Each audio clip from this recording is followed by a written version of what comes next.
Hey guys, I'm here at the gallery. Look at the gallery.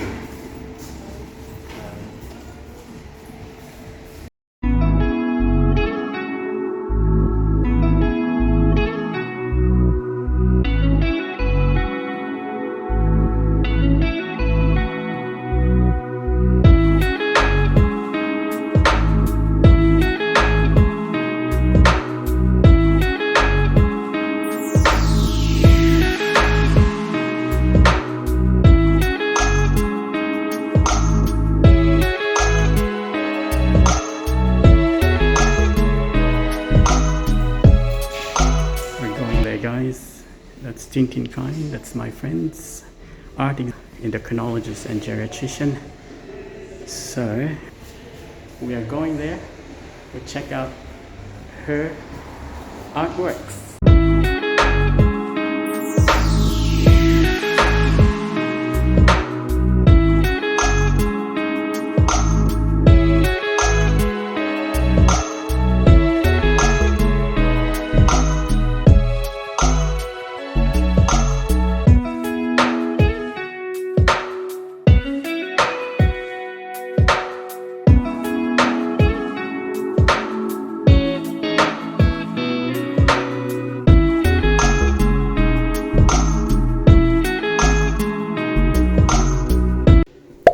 These are all for sale.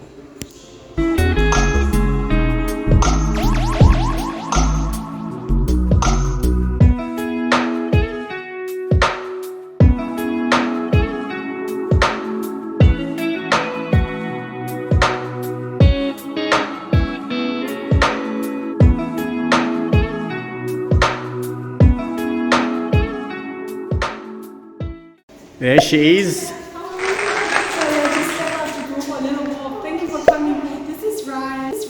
The talented Thinn Thinn. I was so unwell that I had to do something to keep my brain. Have you met Martin together in Monash Jerry's a few years ago? Martin is a geriatrician. Oh, hello. Hi. Yeah. Oh, yeah. Healthcare physician. Not the fully. I've done some Diploma work. Yes. Doing some on-calls in a few weeks, in 2 weeks' time, and then I'm doing some nursing home work with, you may or may not know Maya. I don't think you might have met her. She's one of my friends, and Ryan and I do geriatric diabetes service. Ryan is also a diabetes educator. He's very busy. He does lots of things. That's lots of things. And then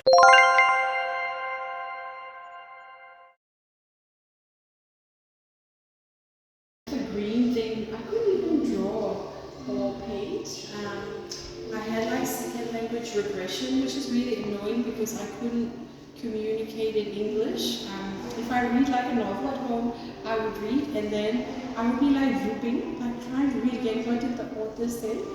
So now I think if I do my cognitive assessments, I would understand more what people would feel. And then it's just like a progression when I got a bit better. I started tattooing the medium-sized boards, and my husband kindly hand-cut all of these. And then when I feel like I could manage the bigger paintings, I took them. But it's really interesting. I was telling Michael briefly when he came. Previously, I never understood it when patients say, "Oh, you know, where do I put my phone or my keys? You know, I'm trying to get out of the house, I couldn't do it." And I was like that for it took me a few months. It was so hard, so hard to live with that. I think it's, I'm glad that the brain function has returned. just imagine how long did you, like how many could be per months? It took me like, I noticed around mid-May, I noticed my brain is working again, and I can tell, I know it's strange because there's no way to measure it like how we measure in blood sugars or like insulin. But in the morning when I wake up, I know myself. Okay, like today I can do, because it's like usually when I'm so unwell, I would just be like looping. Like I don't know how to say it. I would try to get out of the house. You won't call. And this is one of the ways to, I guess to yeah, document and to reflect. yeah, your journey and all that stuff. Yeah, yeah. I'm not sure initially. I wasn't like, oh, shall I display this? Shall I just keep this? Because I rented a studio and then just started doing it. And I told myself, you know what, I'll just show it and see how it goes. Oh wow, that looks so amazing. And thank you, but there are lots of errors in the process. But I just accept it. in one painting like that, as big as that, how long would it take for you? Depends upon the. Yeah, depends on how unwell I was. When I Yeah. was so slow, these small ones, Yeah. I had to do it in parts. I know Yeah. it sounds strange, it's just lines. Even Yeah. then, I remember I would just do line work, and then my brain is full. I had to go home because I rented a studio to do this. Because at home, I used to paint at home, but I've got a toddler now, and he's lovely, but he wants to be involved with everything. So when I was doing these things, I was so slow. I remember the first three. It took me like weeks to do line work like that in the color. I was just really very slow. This one was also another one that I just worked on layers. I don't know how to say this. At that time, I was really trying to find myself back in, back in the brain. It's like trying to figure out where I was and what has happened, because everything was happening so quickly. And I chose the wood. I've never painted on wood before. I chose it because I used a graphite stick and it makes that clicking sound where it reminds me of my childhood. Because when we were growing up, I'm not sure about you in Philippines, we had to use like blackboards and wood, and we write on it when we first learned how to write. So it's a strange thing. I think my brain chose it. When I was drawing, it makes like tuk tuk tuk tuk sound, and I think it's more like that. It's like my mindfulness training, trying to, in a way, find myself in my childhood memory. So that's why this side is all wood and this is all wood, because I usually paint on canvas. And it's good to put everything, like your thinking and your emotion, into this work of art, isn't it? Well, thank you. I know it looks very crazy. No, it's good. Have you heard about this place called Montsalvat?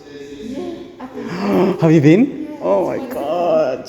You can do paintings there. It's just the peace of mind and just lovely place. Beautiful estate near Eltham. Yes, yes. And they've got exhibitions there, and they have it's many years ago since I was up there. Yeah.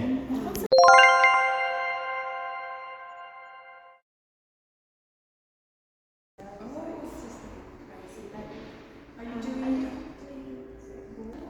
Not at the moment.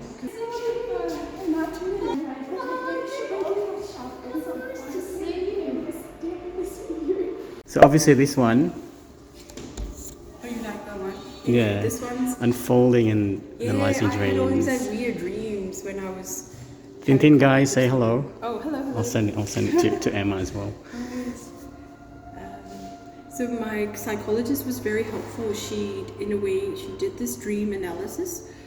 So I'll just tell her, look, I've been having like A, B, and C dreams, and I find it very disturbing. And she's trained in it, so she basically analyzed it and say, look, you don't have to be scared. For example, this dream means this. It means that you're unwell and you're just not sure what's going on. So she really kindly helped me. And I wasn't on any medications at that time anymore, so it's all therapy through psychology. So this one is about that. So it was so helpful It to was be, extremely helpful. yeah. I saw her like once a week through telehealth for Yeah, a long time. yeah. And I had to learn to understand how the brain works. Yeah. So this one is about that. Wow, it's what amazes me is to put everything in, like what you're thinking, what you're going through, to put everything in one, like Okay, so- kind. It's just amazing. Oh, you're very kind. Yeah, no, exactly, no. And Thank you. and this one, Thinn Thinn. Can you tell me more about this? Oh yeah, this three, and actually at that time I don't know what I was doing. I was just drawing But again, because I send the images to my psychologist before or sometimes during the session, this one's called Illness. When I sent that to her, she started seeing me every week. Because I told her, because I was having trouble with talking in English. So I told her these are my, how I feel. And I did those 3 around the same time. And she thinks that this is more like a butterfly. So she explained that, it's like in a way like hope, like changing. But I remember I literally put the red color in the background because my brain is stuck in that anaphylactic reaction where I had all these rashes and the burning sensation. So I think I was just trying to find hope, but I think my brain still gets stuck. And what's the middle one? The middle one's called Split Hair. When I was on medications, particularly I had to take a short period of antipsychotics. It was terrible. My hair, I remember I would just go comb my hair and then the hair would just fall off. Yeah. And my scalp would be like covered, and how you've seen patients with cradle scalp, dried up. And the hair, I can even start to see my hair starting to split. So I call that split hair. I know it sounds so gross, but it was No, that's good. just the way I was. Tell me about this one. This one, I call it white flag. For me, there's 2 things. I had to learn to first accept what was going on. I don't want to sound this way, but it was very hard for me because I've been sick with asthma when I was young and I was a sickly child, but as an adult, I have forgotten what is an illness is. So initially I was like in a way trying to get better, not accepting that my body is unwell. I don't know how to describe it. It's like this finding the balance. I think it's really true, and that's the thing I think about when we understand health literacy. We think we can understand what's going on, but there's some stuff that's beyond understanding. So for me, this is like an acceptance. A sentence. It's called white flags. Not like giving up, but it's like for me, look, I'm just going to accept that I have been unwell and I had all these complications, and it's going to take months. They've told me, Thinn Thinn, it's going to take months. They told me firsthand it takes 6 months off from work. Alright guys, I've just stepped out a little bit for a quick one because I need to extend my car parking and I'll come back to the gallery. This is the suburb of Fitzroy, guys. Suburb of Fitzroy. It's one of those inner Melbourne city suburb. This is actually Melbourne city. This is Melbourne. And this is one of the Melbourne's CBD suburbs. So I'm just gonna, this is my car here, guys. I'm just gonna extend my parking because it's already past the limit. Parking. Oh, hang on. Parking. Okay, so use keyboard to enter your license number. Card. Yeah. Said. Oops. Said. Z. Just gonna enter my plate number. Alright, transaction complete. So it's not really far, guys. It's about like 1 minute to 2 minutes walk. It's just right there. I'm just gonna go back because I'm gonna buy 2 paintings. I'm just gonna support my friend for a good cause. 2 paintings, $50 each. So yep, let's go. So she's having her exhibition here, guys, at the BlackCat Gallery. And my friend, guys, I used to work with her. I still work with her on a referral basis. She's an endocrinologist and also a geriatrician. So let's go.